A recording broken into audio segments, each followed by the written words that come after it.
So, Xiaomi Mi 10 Ultra.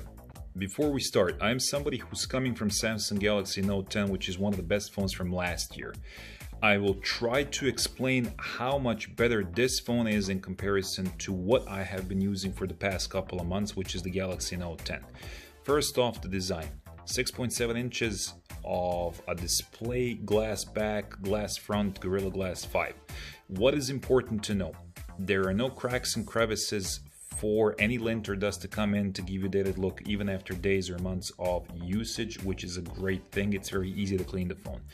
It's a fingerprint magnet, but when you put a case on it, you're not going to have any issues. It's a fingerprint magnet on the back.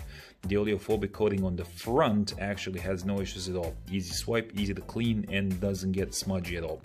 The camera hump is long, but it does not protrude as much. For me, that's one of the most important features, and the moment you put the TPU case on, which Xiaomi gives you in the pack, that camera bump, as you can see, is completely eliminated.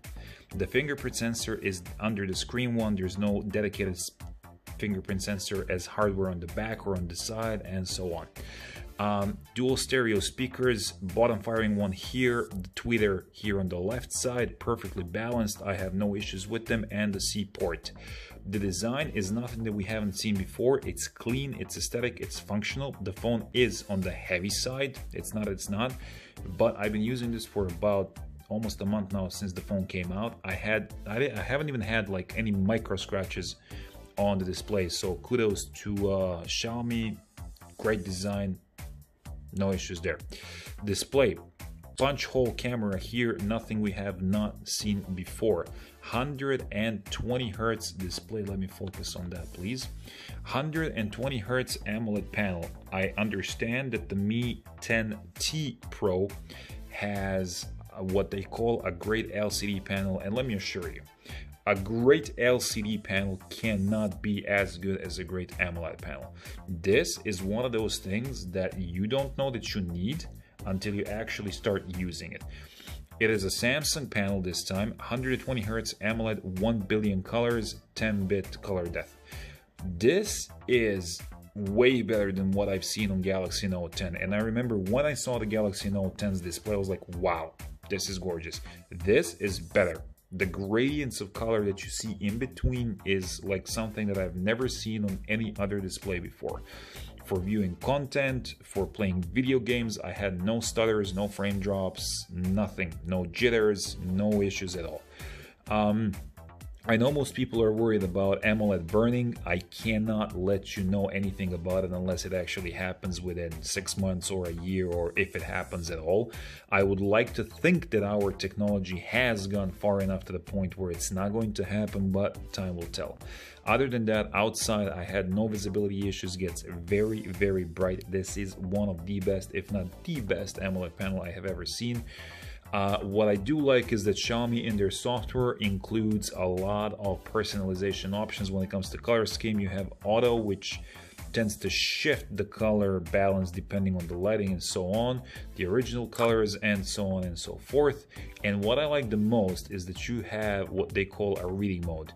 It is not blue light filter in the sense of making everything completely yellow, but it will give the Samsung-ish warm hue to the colors if you are used to that.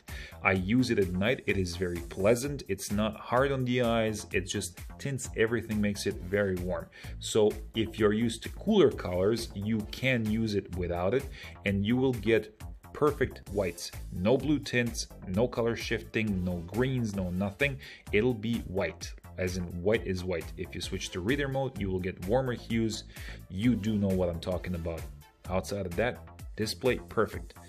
Speakers, you have speakers bottom and front. They are very good. I cannot say if they are great or not, but they are very good.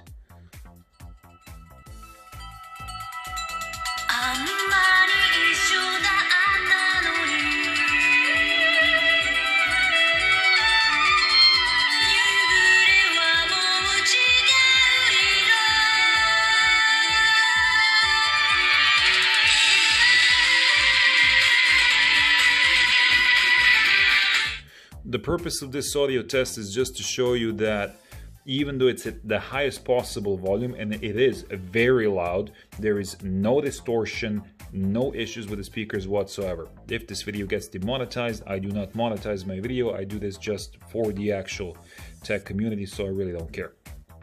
The Bluetooth output from this phone is also very good. You have LDAC, you have aptX. I have tested this with 3 pairs of separate headphones. I have tested it with Sony's XM3s, 1000 XM3s, with Audio-Technica M50X Bluetooths, and with one more triple driver neck buds. I have gotten great sound from all 3. I'm not going to talk numbers, I'm going to talk user perspective. Depending on which headset you are pushing, this will give you very, very high quality sound. I have a lot of FLAC audio files on my phone. You're not going to have any issues with audio. Better than Dolby Atmos. I have never bought a phone without Dolby Atmos ever since ZTE Axon 7. For me, this was a gamble. It's actually better. The audio is better than that of the Mi 10 and the Mi 10 Pro for me personally. In the camera department, I am not going to show you any videos or any photos. You have Tech Tablets channel, you have Tech Nick channel. They all cover these phones. You have Mr. Who's the Boss. They have all done an extensive camera test. What I can tell you is that DxO Mark aside, this camera setup is ridiculously good. And what I mean by that, the Pro features, as in manual features, are going to give you enough freedom for you to be able to get whatever you want out of it. The auto features will let you choose whether you want auto HDR off or manually on, which most people prefer. It will give you Instagrammable, Instagram-ish photos. Very high dynamic range, a lot of detail, is in a ton of detail. Even if you crop into the photo, you're not going to lose any of that detail. The front camera, if there is a ton of light, it's going to be great. If you're in a low light situation or the light is tricky, it's not going to perform that great. I'm not saying it's bad. Of course, it's very usable, but compared to the back lenses and the back camera, you cannot say that it's the same. Like I said, it's usable. If selfies are your thing. Battery life. I have been getting 6 to 7 hours of screen on time, 120 Hertz all the time. I never dropped to 60. This is a 1080p panel, plenty sharp, plenty detailed. The panel is way better than that of the Mi 10 and the Mi 10 Pro, and even though it's a 120 Hertz display, I never had battery issues. I play Asphalt 9 and I play it at 60 Hertz consistently. The phone never got warm on me, never got hot on me, barely mildly warm. I never had battery drain issues because of that. If I had a gaming session for hours, I would drain the entire battery in about 4 hours, and I'm talking 100 to 0 consistently playing at 60 frames per second. And the best part is that given that this has a 120 watt charger in the box, this will top your battery in less than half an hour. The best part about it is that it completely changes the way that you use your phone, because number one, you have a peace of mind that you don't even have to worry about whether you're going to use your battery or not, or conserve the phone, or like you're coming from work, you have 20 minutes to shower, you have no time to charge your phone, you're going to go out night on the town with your friends and whatnot. You don't worry about that anymore. You put it on the charger for 15 minutes, you have plenty battery. In standby mode, it's been lasting me for like 2 days if I don't game, watching YouTube videos, Facebook and whatnot. Battery life and battery charging are excellent. Battery integrity over time, it shall remain to be seen because it's a 120 watt charger, but we will see. Gaming with the performance, no issues whatsoever. MIUI 12, great software. Never thought I would say this about a Chinese-based UI. This is one of the best, if not the best, I have ever seen. They've got rid of all the bloatware. When you install the apps, you are going to get maybe 20 Chinese bloatware apps and whatnot, but you can remove all of that. What I do like that this is the first Chinese ROM, first Chinese phone, where if you go into accounts, it will natively offer basic Google services as in Google Play and whatnot. The moment you turn that on, you can download Google Play from their own app store, which is Get Apps. You go here, you type Google or Google Play, and it will download everything natively. You don't have to sideload, you don't have to worry about any of those issues. Software is great. Software is highly customizable, which a lot of people like, myself included. It changes icons, wallpapers, accents, colors, and so on. So in that regard, software is great. They have a system like dark mode throughout the entire system, and when I say throughout the entire system, that means that even Facebook changes into black. And for me, I personally bloody love that. Changes everything. Every single app goes completely dark, and for me, that's ridiculously great.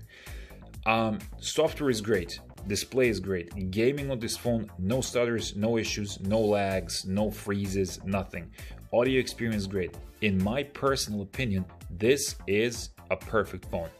Selfie camera, maybe a little bit of hit and miss, like I said, in low light situations, not necessarily bad, it's just not as good. When you have a back camera this good, the front facing camera just, lets you a little bit disappointed.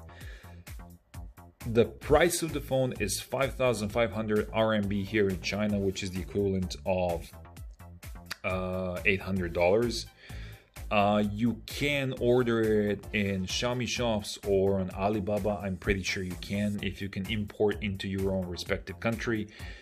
If you want a premium flagship, a great experience, this phone literally does not lack in any category.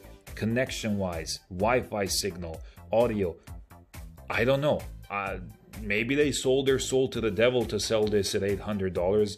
For $800, this phone has no drawbacks. Nothing. There's nothing wrong with this. This is a beast of a phone. Anyway, I'm ranting a lot. If you have any questions, let me know. I'll answer as much as possible on the content.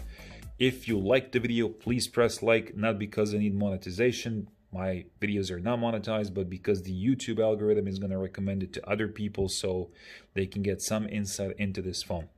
Cheers!